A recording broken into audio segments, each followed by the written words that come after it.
Hi అండి అందరికీ welcome to ప్రాయిష్ vlogs. ఈరోజు నేను మన ఛానల్లో మునక్కాయ కర్రీ ఎలా ప్రిపేర్ చేస్తానో చూపిస్తున్నానండి. ముందుగా మనం మునక్కాయలని పైన కొంచెం పొట్టు బాగా తీసుకొని ఆ తర్వాత ముక్కలుగా కట్ చేసుకోవాలండి. ఇది వాటర్లో వేసి బాగా కడగాలి. ఆ తర్వాత స్టవ్ ఆన్ చేసుకొని కడాయి పెట్టి ఒక 3 టేబుల్ స్పూన్స్ ఆఫ్ ఆయిల్ అనేది యాడ్ చేసుకోవాలండి. ఆ తర్వాత మనం పోపు వేసుకోవాలి.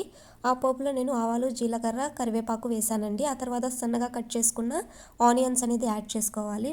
యాడ్ చేసుకున్న తర్వాత బాగా కలిపి ఇప్పుడు కొంచెం సాల్ట్ వేసి మగ్గనివ్వాలండి. మగ్గాక ఇలా కలుపుకొని ఆ తర్వాత సన్నగా కట్ చేసుకున్న టమాటాస్ని కూడా యాడ్ చేసుకోవాలి.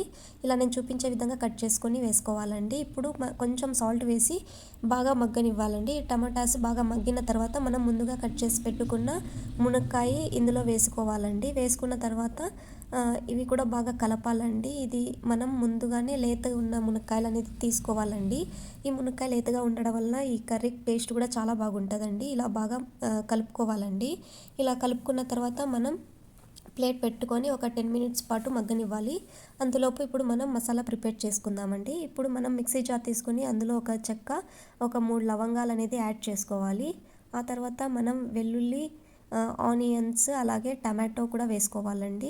ఇప్పుడు నేను కొంచెం కొత్తిమీర యాడ్ చేశాను. అలాగే ఎండు కొబ్బరి కూడా వేసుకోవాలండి. నేను చూపించడం మర్చిపోయాను. ఇలా నేను చూపించే విధంగా పేస్ట్ చేసుకోండి. ఇప్పుడు మనం మూత తీసి ఈ పేస్ట్ని అందులో యాడ్ చేసుకోవాలండి. యాడ్ చేసుకున్న తర్వాత మనం కొంచెం వాటర్ కూడా వేసుకొని ఆ గ్రేవీని అందులో వేసుకోవాలండి. ఇప్పుడు నేను చూపించే విధంగా బాగా కలపాలండి. ఆ గ్రేవీ అనేది ఆ ముక్కలకి బాగా పట్టాలి. ఇలా కొద్దిసేపు కలిపిన తర్వాత మనము కొంచెం ఒక 2 మినిట్స్ పాటు ఉడకనివ్వాలండి. ఆ తర్వాత మనం పసుపు, మనం కారం ఎంత తింటామో అంత వేసుకోవాలండి. నేను 2 టేబుల్ స్పూన్స్ యాడ్ చేశాను. ఆ తర్వాత కొంచెం ధనియా పౌడర్, కొంచెం గరం మసాలా, టేస్ట్కి సరిపడా సాల్ట్ కూడా ఇప్పుడే వేసేసానండి.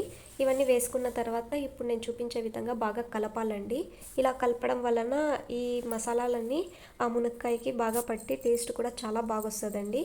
ఇలా మొత్తం బాగా కలిపేయాలండి. కలిపేసిన తర్వాత ఇప్పుడు మనం ఇందులో కొంచెం వాటర్ అనేది యాడ్ చేసుకుందామండి. నేను ఒక గ్లాస్ వాటర్ యాడ్ చేశాను. ఆ తర్వాత ఇది ఒకసారి బాగా కలిపి ఇది ఇప్పుడు మనకు ఒక 10 to 12 మినిట్స్ దాకా ఉడికించుకోవాలండి. బాగా ఉడకాలి. ఇప్పుడు మనం ఒక 10 మినిట్స్ అనేది పెట్టుకున్నానండి. ఆ తర్వాత చూడండి ఎంత చక్కగా ఉడికిందో. మునక్కాయలు మాత్రం లేతగా ఉండాలండి. చాలా టేస్టీగా వస్తుంది. ఇలా నేను చూపించే స్టైల్లో మీరు కూడా ఒకసారి ట్రై చేసి చూడండి. చాలా బాగుంటుంది. అలాగే సిమ్లో ఒక 5 మినిట్స్ పాటు నేను చూపించే విధంగా కలుపుతూ ఉడికించుకోవాలండి. చాలా బాగుంటుంది. అంతే అండి, చాలా చాలా టేస్టీగా ఉంటుందండి. ఇప్పుడు మనం స్టవ్ ఆఫ్ చేసుకొని ఇప్పుడు మనం ప్లేట్లో సర్వ్ చేసుకుందామండి. వేడివేడి అన్నం వేసుకొని ఇప్పుడు మునక్కాయ కర్రీ అనేది వేసుకుందామండి. చూడండి, చూడడానికి ఎంత చక్కగా కనిపిస్తుందో.